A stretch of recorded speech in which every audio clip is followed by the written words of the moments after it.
Hello everyone, my name is Fletcher from PSX Cloud, and today I'm bringing you my review of Dynasty Warriors 9 Empires. If you like this review and want to see more, drop a like down below, and if you want to check out some more of my content, then feel free to subscribe to my channel, the link is in the description.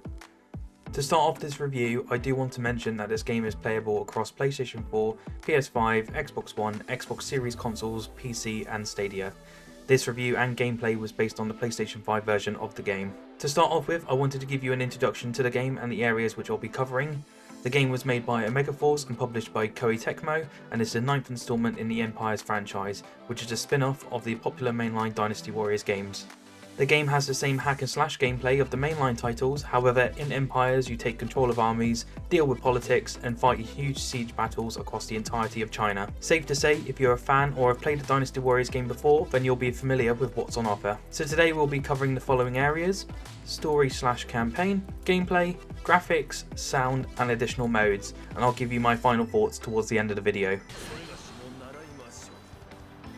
First, to start off with, we'll be covering the story and the campaigns available in the game. The story is very familiar to the other games in the series, so most previous players will know what to expect. You can take control of different factions in the game and choose which campaign to embark on. The factions are including the likes of Wei and Shu, and you can join allegiance towards one of these factions when starting up Conquest mode. The campaigns you can embark on are familiar, with a couple new chucked in there, but personally the most recognised and my favourite is the Rise of the Yellow Turbans. The Conquest mode is the main mode for the entire game. You can take control of an already existing warrior ranging from Ma Chao to Lu Bu, and you will choose which faction to join and help them fight. The big benefit of this year's Empires game is that if you don't want to be one of these pre-made fighters, you don't have to. Dynasty Warriors 9 Empires has added the inclusion of a character maker, which enables you to make your own warrior or warriors to take them into battle throughout the entire campaign. I personally made a few characters myself, and the customization options are extensive and a great addition for all players who love creating. You can choose anything underneath this selection, from gender, height, armor types, clothing, makeup, weight, and even smaller details like nose depth and cheek size.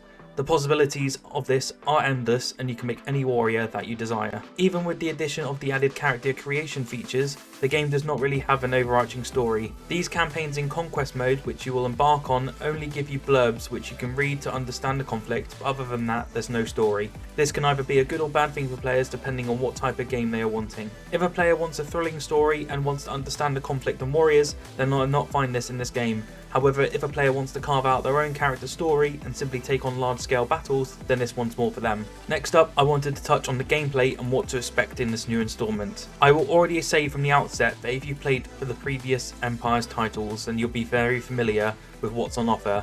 However, there's a few good ideas and features implemented which give the game more depth overall. As you will expect from Dynasty Warriors, you will take on massive battles, but this time with at least 1,000 enemies on screen, which is a massive step up for the franchise and makes for some interesting and stunning combat situations. This year's entry takes a step back from the open world of Dynasty Warriors 9 for better, as you only take on battles within enclosed environments, which harkens back to the older entries. This means getting into the action a lot quicker instead of wandering around a barren and empty world. When starting a new campaign, you'll realise that there's a very comprehensive and thorough politics system that's now in place.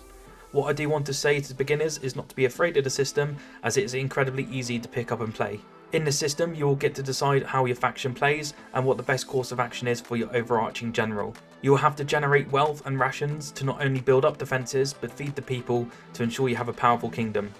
Alongside this, you will have the ability to recruit new officers, improve relationships with existing ones, and potentially bribe or conspire with enemy factions. There is a lot to unpack just in these new additional systems, and personally I spent hours deciding on how I wanted my kingdom to run and the tasks that I wanted to take on. Each of the tasks you decide to take on take 1 month of in-game time to ensure that you manage your time correctly. Usually I found that you get between 4 to 6 months depending on the proposal from your general, which gives you enough time to gather supplies, prepare armies, or level up and train. As the months come to an end, you will either take part in a fresh attack on a nearby faction, or defend your kingdom from an opposing foe. These are where the meaty battles take place, and is the main gameplay draw for any player. Upon entering a battle, you will have the options to create secret plans. These are a new addition for the game and are very welcome, as they offer a unique variety usually not found in the Warriors games. These can range from building juggernauts to creating more reinforcements to help in your attack or defense. Alongside this new addition, you can choose to individually assign attack or defend roles to your officers that have joined you in this fight. This is where the system of unit type can become very handy and complex the higher the difficulty you choose. There are 3 unit types, which are swordsmen, cavalry and archers. Each of these units are stronger or weaker based on who's fighting who. For example, archers are better and will have a favourable advantage over swordsmen, whilst cavalry will have a disadvantage when fighting against swordsmen. This means you can pick and choose who your units fight to ensure the best strategy for your win. The battles which you embark on are the perfect length, as you do not have to take hours on one battle, which means you don't get burnt out from the different encounters. Personally, I prefer this style of battle than the previous entry, as you no longer have to aimlessly walk around finding opponents or spending hours in battles that have little to no significance. There was, however, a downside to this system and the gameplay design. I did find that the more hours I put in, the more repetitive it got. There is a few tweaks in the gameplay, such as forming an oath with other officers and getting married. But other than that, it was the same gameplay for at least 10 to 20 hours per campaign, which can become very tedious. The map variety and locations do change with each battle, however the elements of the gameplay are the same. You do have the inclusion of a battle bar, which shows how your army is matched against your foe. However, from my time playing, it was very basic, and even if my army was vastly outnumbered, I could breeze through it and win still. I was hoping for a bit more in terms of difficulty, but it felt it was more of the same throughout. Now, moving on to the graphics and sound design in this game. On initial boot of the game, you will be given a graphic option or frame rate option. This enables you to choose between 4K 30fps with enhanced features and graphics, or upscaled 4K 60fps, which will give you better fluidity in game. In my personal preference, and from what I'm showing you on screen in terms of gameplay, I decided to use the frame rate option. The game overall looks dated in comparison to other new games of this year, and this is what I expected of the PS4 and Xbox One generation. As these games are still coming to the previous generation systems, then I suspect we'll most likely see an upgrade in graphics and fidelity in the next game in the franchise. Sound design in the game seems to be on par with Dynasty Warriors 9, however it features full voice acting for characters, which is nice, but in terms of clashing swords and enemies, it's very much the same. If you're also looking for English dubbing as per the previous titles, then it's not present in the game at the moment. It does feel half-baked in terms of voice acting overall, with a lot of characters sounding the same, and with the lack of English dubbing, it will alienate some of the player base who don't want to sit through waves of subtitles. If you're coming for music, however, you'll be pleasantly surprised, as the music is phenomenal as to be expected.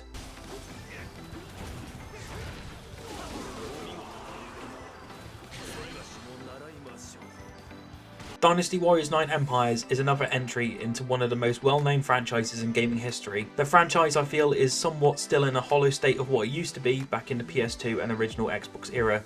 For me, the newest entry into the franchise does create some fun and excitement, especially when creating your own characters, charging into a castle siege and taking on up to 1,000 enemies on screen. However, it does lack any real innovation. It has a lack of story depth and no overhaul in terms of visual design, and makes me feel like this game should have been marketing more as a DLC than a whole price new entry. Personally, I would not recommend the game currently for full price, as it does not do enough when you get other big sequels coming out which provide more bang for your buck. It is a fun game and I did get enjoyment out of it for the 40 hours I put in, but I was left wanting more, and hopefully with time Dynasty Warriors can become that exciting stable franchise we all once fell in love with. Thank you all for taking time to hear my review. If you like this review and want to see more, drop a like down below, and thank you John for providing me with this opportunity. If you'd like to see more of my content, then a link to my channel is down below, and feel free to subscribe for more gaming content. My name is Fletcher from PSX Cloud, and I'll see you guys in the next video.